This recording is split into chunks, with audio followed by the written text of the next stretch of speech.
வச்சுட்டு சும்மா இருக்காம அவளை கல்யாணத்துக்குன்னு வற்புறுத்ததுனாலதான் இப்படி கோச்சுக்கிட்டு போயிட்டா போல இருக்கு. ஐயோ, எங்களை விட்டு அவளுக்கு யாருமே இல்லையே. அவ எங்க போய் என்ன கஷ்டப்படுறாளோ கடவுளே, நான் அவளை இப்ப எங்கேன்னு போய் தேடுவேன். ஆண்டவா, நான் என்ன பண்ண போறேன்? கிடைச்சிடணும், அவ எப்படியாவது கிடைச்சிடணும் ஆண்டவா. என்னங்க, தேவி கிடைச்சாளா? கிடைச்சிருந்தா கையோட பிடிச்சி அழைச்சிட்டு வந்திருக்க மாட்டேனா? நான் தேடாத இடம் இல்லை, எங்கேயுமே காணோம். எங்க போனாலோ என்ன ஆனாலோ எல்லாம் அந்த ஆண்டவனுக்கு தான் வெளிச்சான். ஆமா, பாஸ்கர் ஏதாவது ஃபோன் பண்ணானா? பண்ணாங்க. அவனும் தேடி பார்த்தானா. அவனுக்கு தேவி இருக்கிறாரும் தெரியலையா அங்க. அவனுக்கு கிடைக்க கூடாதுன்னு காணாம போனவ திரும்ப எப்படி வருவா? அவனை பார்த்தாலே ஓடி ஒளிஞ்சுக்குவா.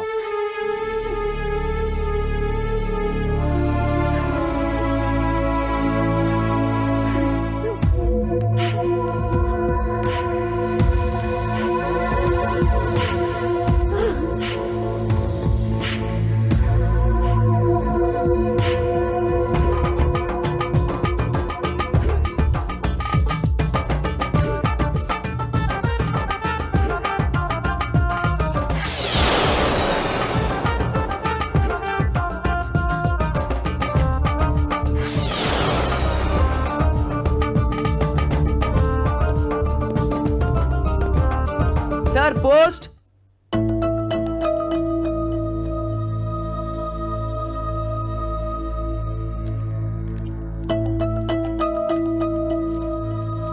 எங்க இருந்து வந்திருக்குப்பா? டெல்லி டிஃபென்ஸ் டிபார்ட்மெண்ட்ல இருந்து தேவி பேருக்கு ரிஜிஸ்டர் போஸ்ட் வந்திருக்குமா, அவங்கள கூப்பிடுங்க. என்னம்மா நின்னுட்டு இருக்கீங்க? ரிஜிஸ்டர் போஸ்ட்மா, அவங்க வந்து கையெழுத்து போட தான் கொடுக்க முடியும், அவங்கள கூப்பிடுங்க. தேவி தேவி இல்லப்பா, அவ ஊருக்கு போயிருக்கா. எப்போ வருவாங்க தெரியலையே. கணேசன் வேலை பார்த்த மிலிட்டரி ஆபீஸ்ல இருந்து தானே வந்திருக்கு. அவனோட அப்பா அம்மா நாங்க வாங்க கூடாதா? அவன் பொண்டாட்டி தான் வாங்கணுமா? இது ரிஜிஸ்டர் போஸ்ட்மா, யார் பேருக்கு வந்திருக்கோ அவங்க தான் கையெழுத்து போட்டு வாங்கணும். நான் தான் தேவின்னு கையெழுத்து போட்டு வாங்கிடுறேனே, அனுப்புனவங்களுக்கு என்ன தெரியவா போகுது? அனுப்புனவங்களுக்கு தெரியாதுமா, நீங்க தேவி இல்லன்னு எனக்கு தெரியும்ல, நான் எப்படி சம்மதிப்பேன்? பழகுன மனுஷன் இப்படி கராரா பேசினா எப்படிப்பா? பழக்கம் வேற தொழில் வேறமா. ஏன்பா, டெல்லில இருந்து இவ பேருக்கு எப்படி அனுப்புனாங்க? உங்க மகன் யார தனக்கு நாமினியா போட்டிருக்காரோ அவங்க பேருக்கு தானே செக் அனுப்புவாங்க. ஆமாமா, உங்க மகன் சண்டையில இறந்து போனதுக்கு கவர்மெண்ட் கொடுக்க வேண்டிய இழப்பீட்டு பணத்தை செக்கா தேவி பேருக்கு அனுப்பியிருக்காங்க. பணமா? பிள்ளைய பெத்தா உன்ன மாதிரி தாண்டி பெற்றிருக்கணும்.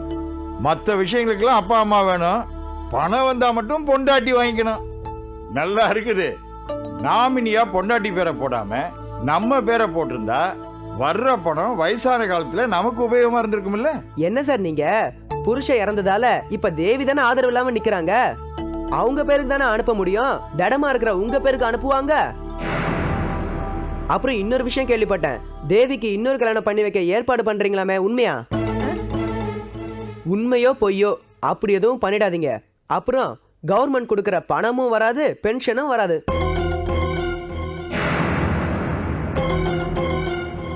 தேவி வந்தாங்கன்னா போஸ்ட் ஆபீஸ் வந்து கையெழுத்து போட்டு செக்க வாங்கிக்க சொல்லுங்க, நான் வரேன். ஏன்பா, எவ்வளவு வந்திருக்கோம்? ஒரு 8 லட்சம் வந்திருக்கும். 8 லட்சமா?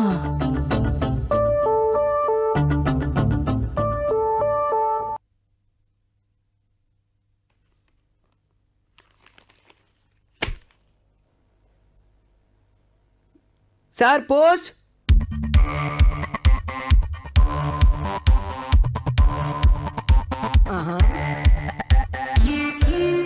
யார் இவன்? வீட்டுக்குள்ள புகுந்து கார்பரேஷன் பார்க்ல உட்கார்ந்த மாதிரி உட்கார்ந்துகிட்டு இருக்கான். நீங்க தான் வீட்டுக்காரரா? நான் வீட்டுக்காரி. வீட்டுக்காரி வெளியே போயிருக்காரு. ஆமா, நீ யாரு? பார்த்தா தெரியல. பார்த்த உடனே தெரிஞ்சுக்கிறதுக்கு நீ என்ன சதாம் ஹுசேனா ஜார்ஜ் புஷ்ஷா? வீட்டுக்குள்ள வந்து உட்காந்துக்கிட்டு வெதண்டா வாதம் பேசுறியே, யாரா நீ? இத பார், இந்த வாடா போடான்னு பேசுற பேச்செல்லாம் என்கிட்ட வேண்டாம், சொல்லிட்டேன். சரிங்க சார். நீங்க யாருங்க சார்? அது நான் போஸ்ட்மேன். போய் ஜில்லுன்னு ஒரு லைம் ஜூஸ் கொண்டு வாங்க, குடிச்சிட்டு 4 வீட்டுக்கு நான் தபால் கொடுக்க போனோம்.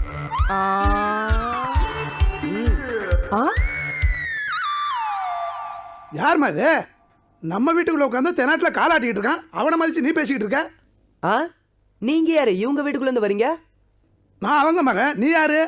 நீங்க அவங்க மகன்னா நான் உங்க மகன். என்னது, நீ இவர் மகனா? ஆமா.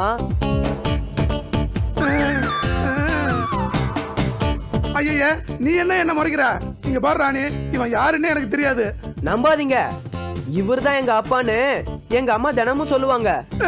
சின்ன வயசுல இவர் என்ன தூக்கி கொஞ்சிருக்காரு. எப்பா எப்பா என்னப்பா சொல்ற நீ? உண்மையை தான் சொல்றேன் பாட்டி. என்னது, இவங்க உனக்கு பாட்டியா? ஆமாமா.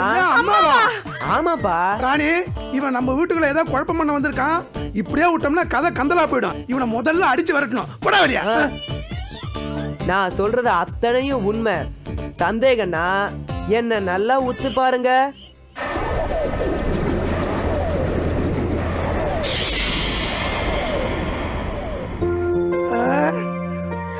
மூசா, மூசா, என்னப்பா ஏன் இப்படி போஸ்ட் மேன வந்து எங்களை ஏமாத்துன? இப்பதான் தேவியக்கா வீட்ல அவங்க மாமியாரையும் மாமனாரையும் ஏமாத்திட்டு வரேன். அதே கேட்டப்பல இங்கேயும் வந்துட்டேன். அவங்கள என்ன ஏமாத்தின? போஸ்ட்மேனா போய் உங்க புருஷன் கணேஷ் இறந்ததுக்காக கவர்மெண்ட்ல இருந்து 8 லட்சம் ரூபா வந்திருக்குன்னு சொன்னேன். அவங்களும் அதை நம்பி எப்போ வந்து வாங்கணும், எங்க வந்து வாங்கணும்னு ஆர்வமா கேட்டாங்கக்கா. அதுக்கு நான் அது தேவிங்கிற பேர்ல வந்திருக்கு, அவங்கள கொஞ்சம் கூப்பிடுங்களேன்னு சொன்னேன். அதுக்கு அவங்க தெரு தெருன்னு முழிச்சுக்கிட்டு தேவி இல்ல வெளியூருக்கு போயிருக்கான்னு சொன்னாங்க. நானும் அவங்க வந்தா போஸ்ட் ஆபீஸ்க்கு வந்து பார்க்க சொல்லுங்கன்னு சொல்லிட்டு வந்துட்டேன். எனக்கு ஒண்ணுமே புரியல. ஒரு பக்கம் என் புருஷன் உயிரோட தான் இருக்காருன்னு சொல்றீங்க, இன்னொரு பக்கம் நீங்களே என் புருஷன் இறந்ததுக்கு கவர்மெண்ட்ல இருந்து பணம் வந்திருக்குன்னு சொல்றீங்க. எனக்கு ஒரே குழப்பமா இருக்கு. மூசா, இது என்னப்பா விளையாட்டு? ஏன் இப்படி பண்ண? காரணம் இல்லாம மூசா எதையுமே செய்ய மாட்டான். நீ வருத்தப்படாத தேவி. மூசா, கொஞ்சம் புரியும்படியா சொல்லுப்பா. கணேஷ் இறந்துட்டாருங்கிறதுல கவர்மெண்ட் உறுதியா இருக்கு. அதனாலதான் கணேஷ் இறந்ததுக்கு கவர்மெண்ட் இழப்பீடு அனுப்பியிருக்கு. ஆனா கணேஷ் சாகலன்னு நாம சொன்ன உண்மையை நம்பாம இவங்க மாமனார் மாமியார் பணத்தை வாங்க தயாராயிட்டாங்க. ஆனா தேவி கையெழுத்து போட்டா தானே பணம் கிடைக்கும். ஆமா பாட்டி, அதுக்காக அவங்க தேவியக்காவை தேடுவாங்க. தேடி கண்டுபிடிச்சு பணத்தையும் வாங்கிக்கிட்டு மறுபடியும் கல்யாணம் ஏற்பாடு பண்ணாங்கன்னா அங்கதான் நீங்க பணம் வேணும்னா கல்யாண பேச்சு எடுக்க கூடாதுன்னு ஒரு செக் வைக்கணும்.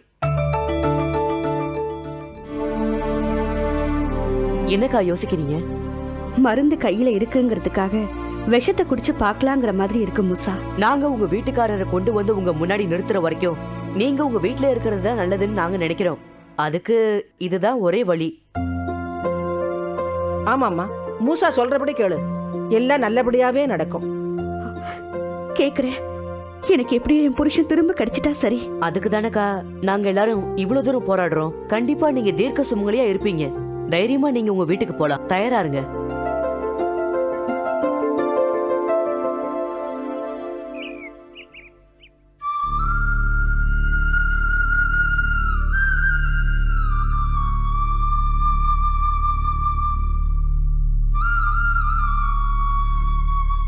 ஏன் கீதா குட்டி, அம்மாவை பார்த்த உடனே ஓடிட்டேன்.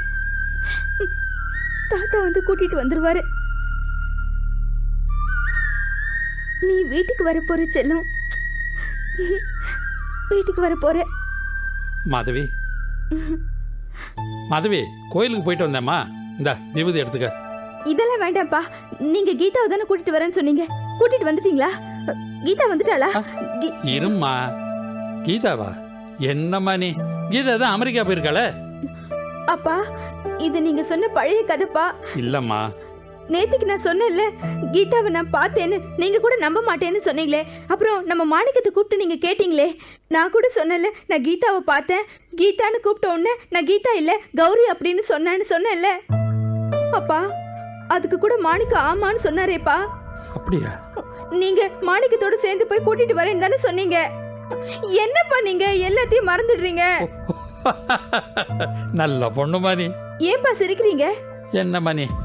வீட்டில் உட்காந்து இப்பெல்லாம் நல்லா கற்பனை பண்ணி பேச பழகிக்கிட்டேன். ஓஹோ, சரி, அப்ப நான் கதை எழுத ஆரம்பிக்கிறேன். எழுதேன், தாராளமா எழுதேன். அதனால என்ன? கிண்டல் பண்றீங்களாப்பா? நீங்க கீதாவை பாத்தீங்களா இல்லையா? அப்ப நான் சொல்றது நீங்க நம்பலையா? மாதவி, முதல்ல ஒரு விஷயத்தை புரிஞ்சுக்க. 4 நாளா வீட்டை விட்டு நீ வெளியில எங்கேயுமே போகல. அப்புறம் எப்படி நீ கீதாவை பார்த்துருக்க முடியும்? நீ கீதா நினைவிலேயே இருக்கியா? ஒருவேளை கீதா உன் கனவுல வந்திருப்பா.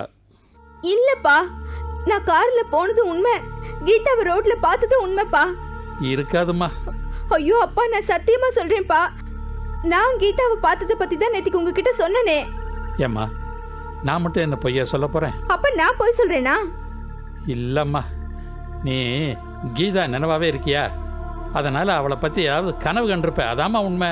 பொய் பொய் பொய். நான் கீதாவை பார்த்தது தான் உண்மை உண்மை உண்மை. போதுமா? வேணும்னா நம்ம டிரைவர் மாணிக்கத்தை போய் கேட்கலாம். வாங்க மாணிக்கம்.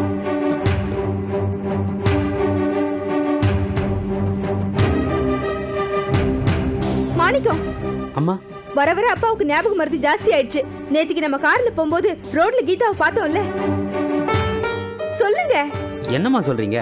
நேத்து நாம கார்ல போனோமா, அதுவும் கீதாவை பார்த்தோமா? ஏதாவது கனவு கண்டீங்களா? மாணிக்கம் இல்லம்மா, 4 நாளா நீங்க வீட்டை விட்டு எங்கேயும் வெளியில போல, வீட்டுல தான் இருந்தீங்க. இல்ல மாணிக்கம், நேத்து நானும் நீங்களும் கார்ல போகும்போது ரோட்ல நான் கீதாவை பார்த்தேன். அம்மா, நான் சொல்றதை தயவு செய்து கொஞ்சம் கேக்குறீங்களா? நீங்க சொல்றதெல்லாம் வெறும் கனவு தான். இல்ல, இனிமே உங்ககிட்ட பேசி பிரயோஜனம் இல்ல. போய் முத்துவையும் பஞ்சவர்ணத்தையும் வர சொல்லுங்க. அவங்கள எதுக்குமா வர சொல்ற? அவங்க மட்டும் மாத்தியா சொல்லிட்டு போறாங்க. ஓஹோ, அப்ப எல்லாரும் ஒரே மாதிரி சொல்லணும்னு சொல்லி கொடுத்துருக்கீங்களா? நான் எதுக்குமா அதெல்லாம் சொல்ல போறேன்? சரி, உனக்கு எதுக்கு வீண் சந்தேகம்? அவங்களே கூப்பிட்டு கேட்டுக்கேன். முத்து, அம்மா, பஞ்சவர்ணம், அம்மா. 2 பேரும் இங்க வாங்க. என்னங்கம்மா? நேத்துக்கு நீங்க 2 பேரும் அப்பா முன்னாடி நிக்கும் போது நான் வெளியே போயிட்டு வந்து கீதாவை பார்த்தேன்னு சொன்னனா இல்லையா? நீங்க வெளியில போனீங்களா? இல்லையம்மா, நாளெல்லாம் வீட்டுல தானே இருந்தீங்க. ஆமாம்மா. கொஞ்சம் எல்லாரும் போங்க.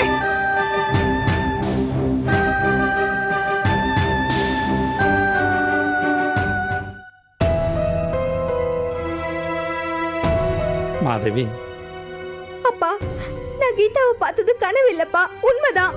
இல்லம்மா, நீ ரொம்ப குழம்பி போயிருக்க. இந்த நேரத்தில் இதுக்கு மேலே எதுவும் பேச வேண்டாம். நீ உள்ள வந்து மாத்திரையை போட்டுக்கிட்டு ரெஸ்ட் எடுமா. இல்ல, நீங்க போங்க. சொன்னா கேளுமா.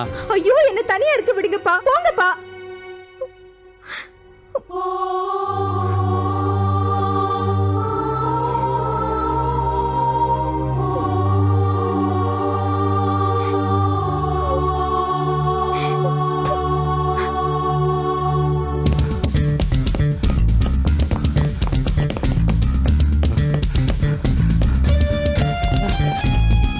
வாங்க.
உனக்காக தாண்டா பல இடங்கள்ல வலை வீசி பல நாளா தேடிட்டு இருந்தேன்.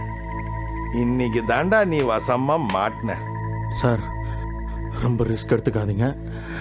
ஆள் பார்த்து மோதுங்க. நான் ரொம்ப பெரிய இடம். டேய், என்னடா பெரிய இடம்?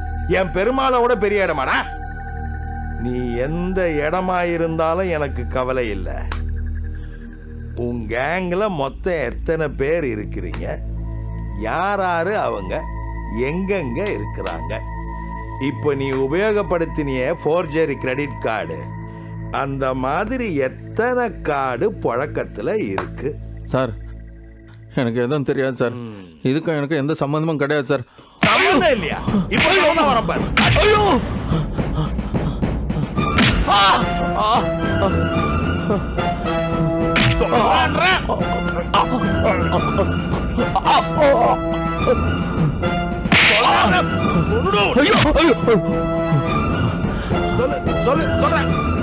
சொல்லிடுறேன் சார், சொல்லிடுறேன் சார்.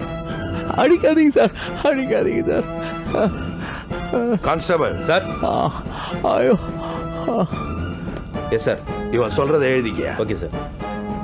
உன் பேர் என்னடா? என்னது என்னது ஒழுங்கா சொல்றான். கார்த்திக். கார்த்திக். எது வரைக்கும் படிச்சிருக்க? எம்சிஏ. எங்க வேலை பார்க்குற? ஏசிஎஸ்சி பேங்க் சார். ஏண்டா அந்த பேங்க்லயே வேலை பார்த்துட்டு அந்த பேங்குடைய கிரெடிட் கார்டையே ஃபோர்ஜரி பண்ணி லட்சக்கணக்கில் பணம் திருடி இருக்கிற. சொல்ற, இதுல உன் கூட்டாளிங்க எத்தனை பேர்? நான் ஒருத்தன் தான் சார். நான் மட்டும்தான் சார். இதை நான் நம்பணுமாடா?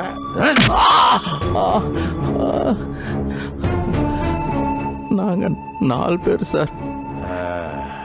4 பேரா?